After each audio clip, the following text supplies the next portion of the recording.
nature nut, I'm not afraid to admit. I'm wild about the wild things and I'm proud of it. I'm just a simple case, open and shut. No doubt about it, I'm a nature nut. Today we'll go bird watching, tomorrow we'll catch toads. The next day we'll take photographs of bugs along the road. I never get the feeling that I'm in a rut. That's why I'm a nature nut. Well, I'm a nature nut, I'm not afraid to admit. I'm wild about the wild things and I'm proud of it. I'm just a simple case, open and shut. No doubt about it, I'm a nature nut.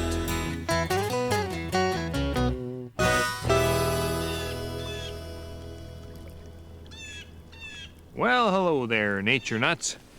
I'm all rigged up, and today we're going to talk about outdoor optics, all the various different kinds of lenses that you can use to extend the reach of the naked eye and make your nature viewing that much more enjoyable. So, I've got to admit, though, right off the bat, that even among my nature nut buddies, my own personal love of lenses, it's considered a bit fanatic, a bit much. But I believe there's a proper tool for every job and a proper lens for every viewing situation. So we're going to get into a few different viewing situations, travel around a bit, and why don't we start with the question of why there are so many different kinds of binoculars? You ever wonder about that? Yeah, why? Good question. You can use binoculars to scan for interesting animals, or you can scan with your eyes and then use binoculars for a close-up view.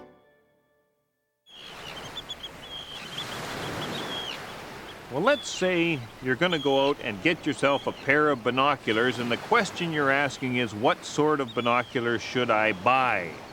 Well, I gotta tell you, this is a very complex subject. It's a tough question. I didn't realize how complex it was until I started thinking about how I would explain it.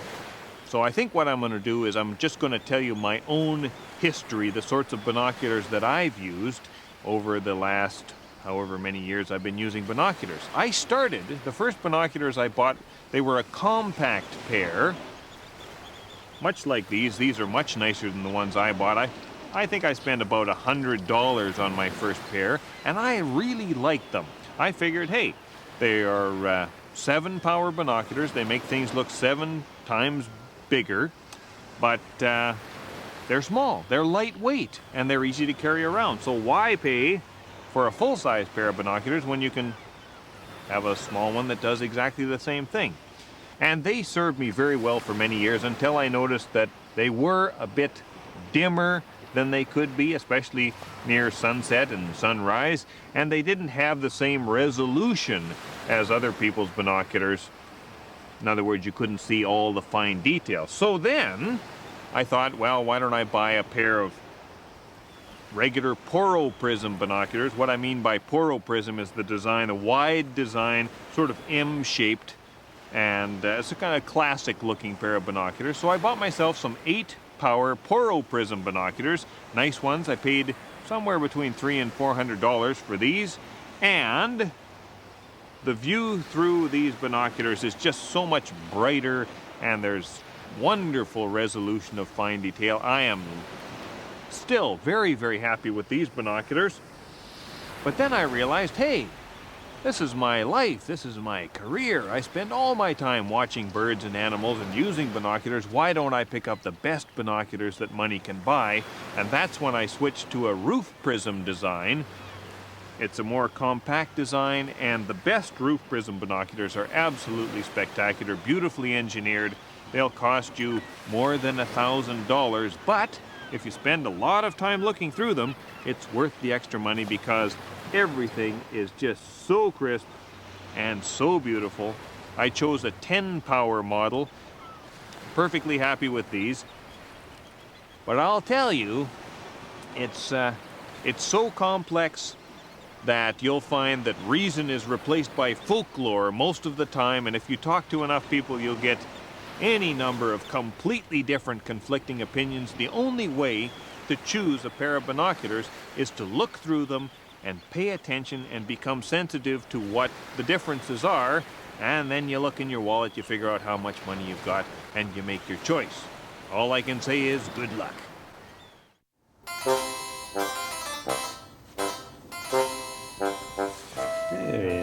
Have you ever used one of these? They're quite lovely. If you're interested in the smaller things in nature, you really should get yourself some sort of magnifying glass or hand lens. This is, of course, the most popular sort. You simply have a lens in a frame on a handle, and you use it to examine the world around you. It magnifies at most a few times. I find them rather silly myself. They make you look like you're pretending to be Sherlock Holmes or something. They're not really terribly useful because they don't magnify enough. But they do make a lovely prop. You can say things like, "Oh, what's on the plant?" Yes. You can also use them to start fires with. That's really the thing they're best at.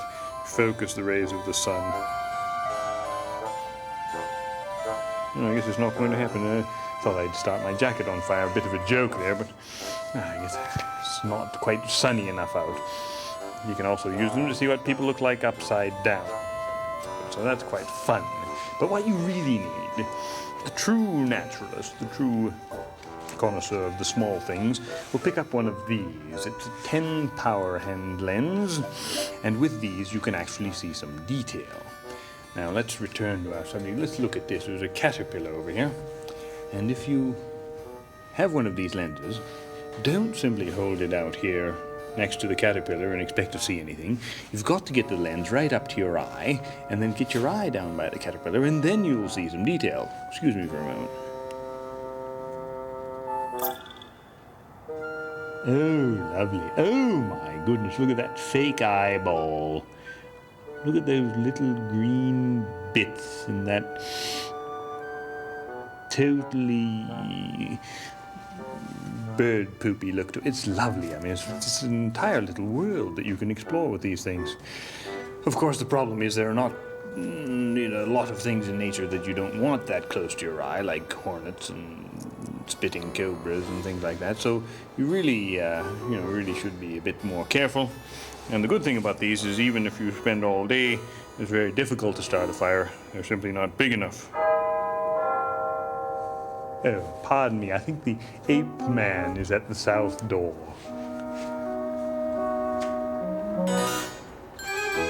Never drop your equipment. Even if it looks unharmed, lenses inside may shift or crack.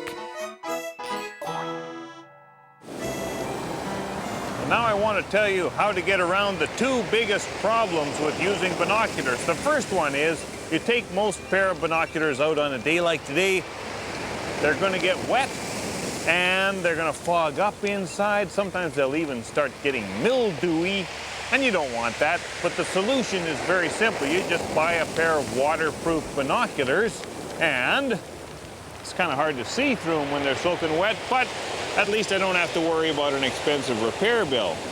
Now the next problem has to do with, well, let's say I wanted to spend the day looking out into the briny deep here, watching for gray whales to go by. So I get my binoculars up, and I'm looking for whales, and I'm holding my arms up, and pretty soon your arms start to get tired, because you're holding the entire weight of your arms up while you're using the binoculars.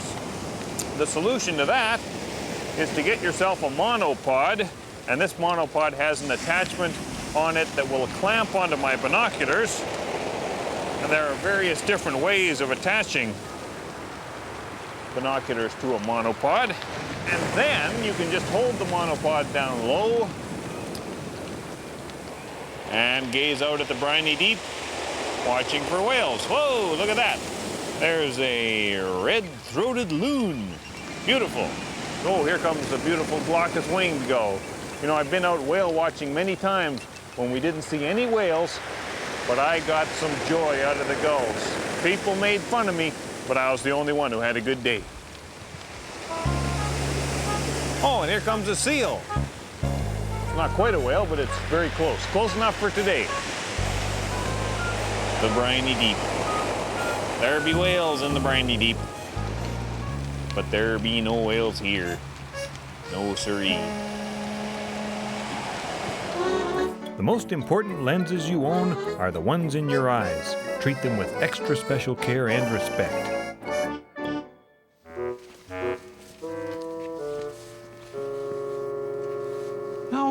what if you're the sort of person who is dependent upon optics in the first place? In other words, you can't see without your spectacles. Well, that's certainly my situation. If I try to use the naked eye, as you can see, I can't see a thing. However, and if I pick up my binoculars and try to see things with binoculars, I only see a different sort of blur here. What kind of butterfly is that? It seems to have a bit of pink on it. I see pink blurriness. Now, where did I put them? Oh, yes. Oh, right, there you are. Well, the trick is simply this. You look through binoculars, and, oh yes, you can focus. It's a swallowtail. It's a lovely swallowtail. Isn't that beautiful? But you're seeing things through a little tube. It's not quite exactly correct. So the first thing to do is roll back the eye cups. Find the eye cups, and as you can see, it's quite simple to roll them back. And then when you look through, you get a much broader field of view. It's a simple rule. If you wear glasses, you roll the eye cups back. If you don't, you leave them up so that they shade your eyes. Good gracious, that's a lovely creature. Yes. The other thing to do is when you're buying binoculars, buy ones with what they call a high eye point or long eye relief. They mean exactly the same thing. It means that the binoculars will function correctly if they are separated from your eye by the thickness of your glasses, which in some cases can be considerable. Oh, and keep in mind, none of this applies if we wear contact lenses. Why anyone would want to wear contact lenses? I think glasses would give one an air of distinction, don't you? Well, now let's talk about adjusting your binoculars. Adjusting your binoculars correctly is a simple 3-step process, so let's go through it right now. Now, the first thing you want to do is you want to get the eyepieces of your binoculars the same distance apart as your own eyes. And you'll notice that all binoculars have a little hinge in them so that you can vary the distance, the spacing of those pieces. All you do, look through them and adjust the hinge until you see one big circle for your field of view. The second adjustment is the focus knob, and on these binoculars it's right here. On some binoculars it's down there, but it's usually somewhere in the middle. You look through the binoculars, you turn the focus knob, and hopefully things will go from being fuzzy to being right, nice and crisp and clear. But it's a fact of optics that for many people, your two eyes don't focus quite the same as one another. So that's why binoculars also have an adjustment, usually on one eyepiece, called the diopter adjustment. This is a mysterious thing for many people, but here's what you do.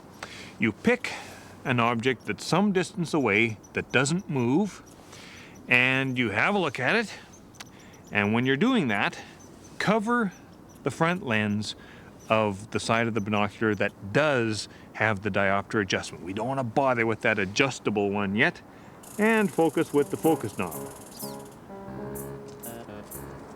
Now, once that's in focus, don't touch the focus knob, back right off, cover that one, and using the diopter adjustment here, adjust that eyepiece until it too is in perfect focus. That's all there is to it. It's an easy thing to do. You'll have to do it time and time and time again, but it should become second nature to you. Ooh, very nice. Very nice indeed.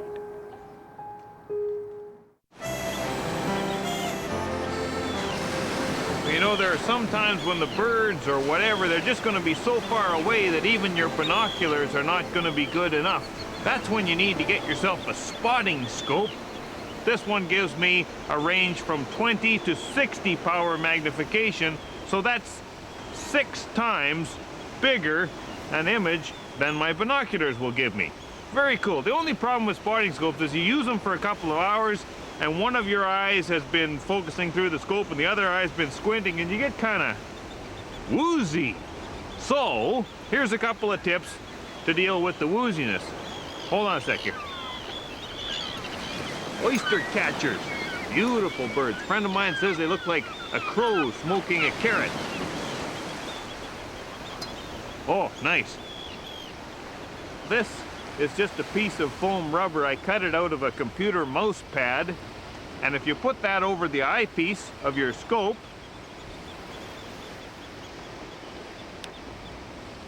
and then I look with my right eye, I can now keep my left eye open and just let it look into this expansive, featureless rubber. And it's much more comfortable. Oh, there's another orange-billed beauty. Kierman's gull. Arguably the most beautiful North American gull, extremely buoyant in flight. Well, if you don't like this system, you could always get yourself one of these. One moment.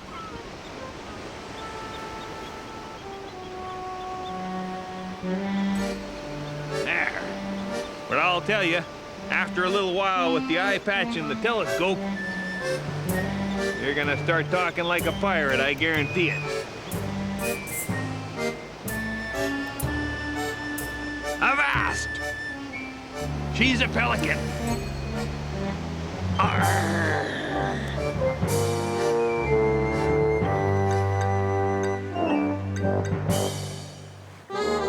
Binoculars that are out of alignment can give you a headache.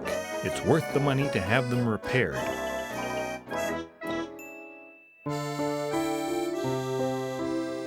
Well, what about binoculars for kids? You know, for most kids, your average pair of binoculars is too big to hold easily, it's too powerful to hold steady, and the eyepieces are often too far apart, so they can't get them close enough together for their little faces.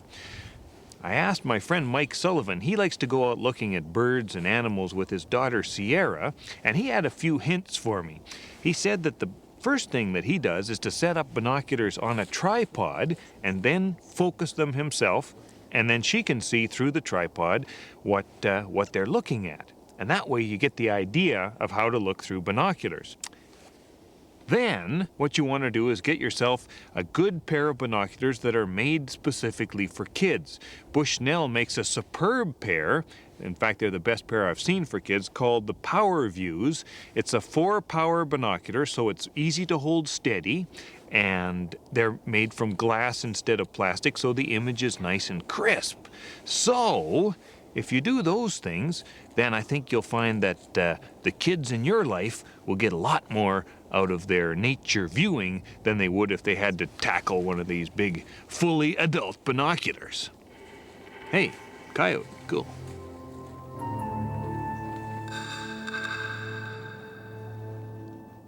If you use rough cloth or paper towels to clean your lenses, you will wear away at the coating and ruin your equipment.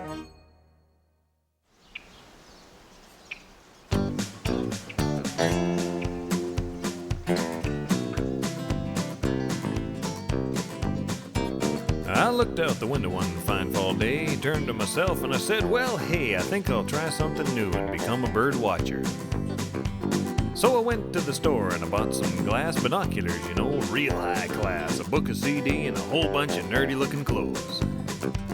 I was all rigged up and ready to go, but I wasn't gonna start with the common ones, you know. I figured let's call the hotline and go see the rarest bird in town. It was a 3-toed hawk in the rufous phase, been hanging around for at least 2 days, so I headed on out to the address they gave on the phone. Bird watcher, a high-tech guy, you look just like a nasty spy.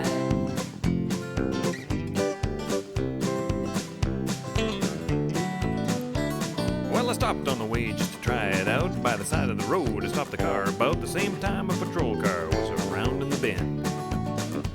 Well, she hit the brakes and she searched my car, found an unpaid ticket on the floor somewhere, let me go with a warning and the evil eye.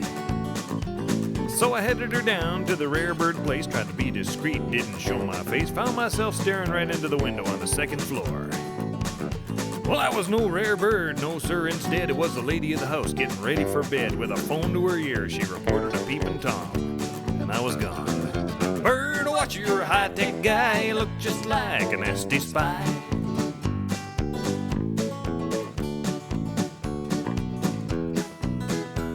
Next day I tried from the other side, but the CIA and the FBI had been alerted to the possibility that I was an enemy agent. They were dressed to the nines in business suits. I told them, hey, I'm a birder, please don't shoot. They said, all right, Buster, why don't you prove it right here and now? Well, the big guy pointed to a red-breasted thing that was flapping on past up high on the wing, and I had no idea what it was, but I guess it was a robin. You're no bird watcher, it's plain to see, said the man in the suit with the gun to me, and that's how I wound up in the slammer for a week, and I'm never gonna see that three-toed hawk. Bird watcher, you're a high-tech guy, you look just like a nasty spy.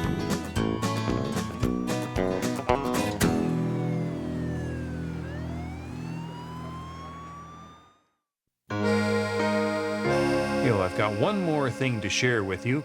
If you're going to spend good money on your optics, you might as well keep them clean. Otherwise, you might as well just buy cheap, junky stuff, because that's what it'll look like. And cleaning your optics is not that difficult. What I do, I start with a blower brush. You just buy these at camera stores and use it to brush and blow away any big chunks of grit that might have gotten on the lenses, things that might scratch your lenses. Actually, the problem with these things is that the brushes themselves get greasy after a while, so you just throw away the brush part, and you can use the little sniffer part to just blow the grit out. Then you get a lens cloth, and there are many different types, but I like these microfiber lens cloths. It's kind of new technology. You can reuse them, and they do a wonderful job. Go like this on the lens, give it a little condensation, and then gently wipe the lens clean. I really like having clean binoculars. I even like cleaning other people's binoculars. If I run into you on the trail, I promise I'll clean your binoculars for you. There we go. If you do that, you'll get the very best possible view of whatever it is you want to look at, and after all, that's the whole point, isn't it? That's why I'm a nature nut, and I hope you are too. See you again soon.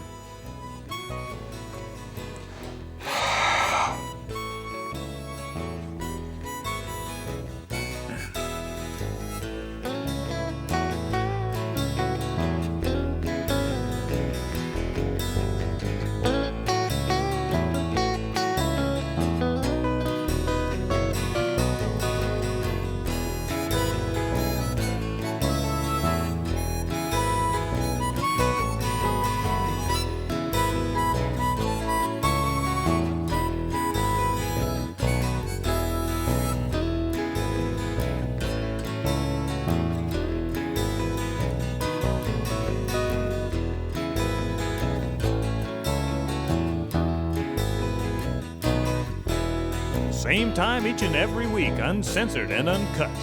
No doubt about it, I'm a nature nut.